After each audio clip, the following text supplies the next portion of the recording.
Hi, hello. Welcome back to pre-match analysis. RR versus R C B. So ಇವತ್ತಿನ match R C B ಅವರು ರಾಜಸ್ಥಾನಿಗೆ ಹೋಗಿದ್ದಾರೆ ಜೈಪುರಿಗೆ. ಇವತ್ತು ಗೆದ್ಕೊಂಡು ಬಂದೇ ಬರ್ತಾರೆ. ಯಾಕಂದರೆ ಇವತ್ತು ಮ್ಯಾಚ್ ಇರೋದು ಚಿನ್ನಸ್ವಾಮಿಲಲ್ಲ, ಜೈಪುರಲ್ಲಿ. ಸೊ ಟಾಸ್ ಬಗ್ಗೆ ಜಾಸ್ತಿ ವರಿನೇ ಮಾಡ್ಕೊಳ್ಳೋ ಅಂಥದ್ದಿಲ್ಲ. ಯಾಕಂದರೆ ಯಾರೇ ಟಾಸ್ ಗೆಲ್ಲಿ, ಯಾರೇ ಬ್ಯಾಟಿಂಗ್ ಆಡಲಿ, ಯಾರೇ ಬೌಲಿಂಗ್ ಆಡಲಿ, ಇವತ್ತು ಯಾರು ಚೆನ್ನಾಗಿ ಆಡ್ತಾರೆ ಅವರೇ ಮ್ಯಾಚ್ ವಿನ್ ಆಗ್ತಾರೆ. ಸೊ ಇದು ಬೆಂಗಳೂರು ಪಿಚ್ ಥರ ಚೇಸ್ ಮಾಡಿದವರೇ ವಿನ್ ಆಗ್ತಾರೆ ಅನ್ನೋವಂಥ ಒಂದು ರೇಷಿಯೋ ಏನಿದೆ ಆ ಥರ ಇಲ್ಲ. ಸೊ ಫಸ್ಟ್ ಬ್ಯಾಟಿಂಗ್ ಆಡಿದವರು, ಸೆಕೆಂಡ್ ಬ್ಯಾಟಿಂಗ್ ಆಡಿದವರು ಎರಡದ್ದು ವಿನ್ ರೇಷಿಯೋ ತುಂಬ ಚೆನ್ನಾಗಿದೆ, ಮೀನ್ಸ್ ಈಕ್ವಲೈಸ್ ಆಗಿದೆ. So 180 is the average first inning score. So ಯಾರೇ ಫಸ್ಟ್ ಬ್ಯಾಟಿಂಗ್ ಆಡಿದ್ರು 180ನ ಮಿನಿಮಮ್ ಟಾರ್ಗೆಟ್ ಆಗಿ ತೊಗೋತಾರೆ. And 200 to 210 is the expected target ಅಂತ ಹೇಳ್ಬೋದು. ಸೊ ಟಾಸು ಜಾಸ್ತಿ ಅಂತ ಕ್ರೂಷಿಯಲ್ ಆಗೋಲ್ಲ. ಯಾರು ಚೆನ್ನಾಗಿ ಬ್ಯಾಟಿಂಗ್ ಮತ್ತು ಬೌಲಿಂಗ್ ಮತ್ತು ಫೀಲ್ಡಿಂಗ್ ಮಾಡ್ತಾರೆ ಅವ್ರದ್ದೇ ಇವತ್ತು ಮ್ಯಾಚು ಈಸಿಯಾಗಿರುತ್ತೆ. ಸೊ ಇವತ್ತಿನ ಮ್ಯಾಚಿಗೆ ಪ್ಲೇಯಿಂಗ್ 11 ಆರ್ ಸಿ ಬಿ ಅವರು ಲಾಸ್ಟ್ ಮ್ಯಾಚ್ ಆಡಿದವರನ್ನೇ ಆಡಿಸೋದು ಸ್ವಲ್ಪ ಡೌಟ್ ಇದೆ. ಸೊ ಎರಡು ಚೇಂಜಸ್ನ ನಾನು ಎಕ್ಸ್ಪೆಕ್ಟ್ ಮಾಡ್ತೀನಿ and R C B fans ಕೂಡ ಎಕ್ಸ್ಪೆಕ್ಟ್ ಮಾಡ್ತಾರೆ. ಯಾರು ಅಂತ ಹೇಳಿದ್ರೆ, ಒಂದು ಲಿವಿಂಗ್ಸ್ಟೋನ್, ಇನ್ನೊಂದು ಬಂದುಬಿಟ್ಟು ದೇವದತ್ ಪಡಿಕ್ಕಲ್.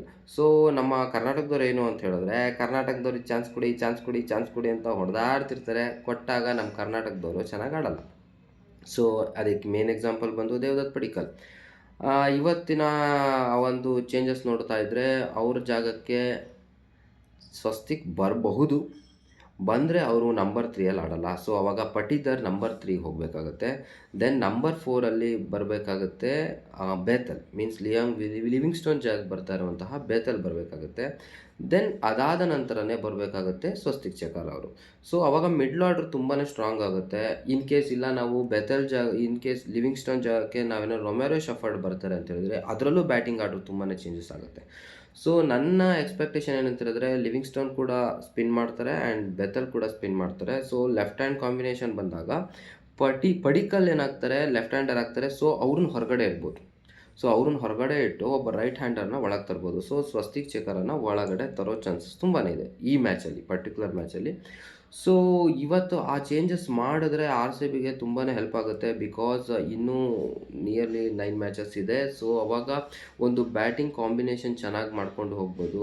ಇನ್ಫಾರ್ಮ್ ಇಲ್ಲದೇ ನಾವು ಬ್ಯಾಕ್ ಮಾಡ್ತೀವಿ ಪ್ಲೇಯರ್ಸ್ನ ಅಂತೇಳಿ ಕೊನೆಗೆ 14 ಮ್ಯಾಚನ್ನು ಆಡಿಸ್ಬಿಟ್ಟು ಕೊನೆಗೆ ಕ್ವಾಲಿಫೈಯರಲ್ಲೂ ಏನು ಆಡಲಿಲ್ಲ ಅಂತ ಹೇಳಿದ್ರೆ, ಸೊ ಅದು ನಾವು ಇಷ್ಟು ವರ್ಷ ನೋಡ್ಕೊಂಡು ಬಂದಿದ್ದೀವಿ. ಯಾರು ಎಕ್ಸಾಂಪಲ್ ಬಂದುಬಿಟ್ಟು ನಾವು ಲಾಸ್ಟಲ್ಲಿ ಡ್ಯಾನ್ ಕ್ರಿಶ್ಚಿಯನ್ ನೋಡ್ಬೋದು. ಏನೂ ಪರ್ಫಾರ್ಮೆನ್ಸ್ ಇಲ್ದೇ ಆಡಿಸ್ಕೊಂಡು ಬಂದರು, ಬಟ್ ಕೊನೆಗೂ ಕ್ವಾಲಿಫೈಯರಲ್ಲಿ ಅವ್ರು ಕೈ ಎತ್ತಿದ್ರು. ಸೊ ನಾವಿಲ್ಲಿ ಬ್ಯಾಕ್ ಮಾಡಿ ಯಾವುದೋ ಒಬ್ಬ ಪ್ಲೇಯರ್ನ ಮೇಲೆತ್ತೋಕ್ಕಿಂತ ನಮ್ಮ ಟೀಮ್ ಬಗ್ಗೆ ನಾವು ನೋಡಬೇಕು ಅಂತ ಹೋದರೆ, ಸೊ ಪಡಿಕ್ಕಲ್ ಜಾಗಕ್ಕೆ ನೀವು ರಿಪ್ಲೇಸ್ಮೆಂಟ್ ಬರಲೇಬೇಕು ಆ್ಯಂಡ್ ಲಿವಿಂಗ್ಸ್ಟನ್ ಜಾಗಕ್ಕೂ ನೀವು replacement ತರಲೇಬೇಕು.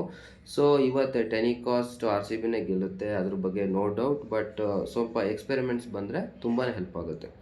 So let's see next ಏನಾಗುತ್ತೆ ಅಂತ ಮ್ಯಾಚ್ ಆದಮೇಲೆ.